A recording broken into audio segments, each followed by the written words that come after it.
Hello everyone, welcome back to my channel Tanisha's reading ওম।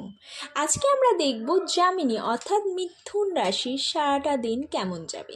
দেখুন, আজকে সারাটা দিন আপনাদের হয়তো কিছুটা ফ্রাস্ট্রেশন হতে পারে, হয়তো মনে হতে পারে যে আমরা কি করছি, বা অনেক দিন ধরে আপনাদের কিছু সাকসেসের আপনারা চেষ্টা করছেন সেটা পাচ্ছেন না, বা কিছু সামান্য ফেলিওর ফেস করতে পারেন। কিন্তু যদি আমার গাইডেন্স শোনেন তাহলে আমি বলবো জীবনে অল্প স্বল্প তো ফেলিওর আসবেই, আর সেই ফেলিওরগুলোই আমাদের শিখিয়ে দিয়ে যায় আমরা জীবনে কী করে আগে বাড়বো।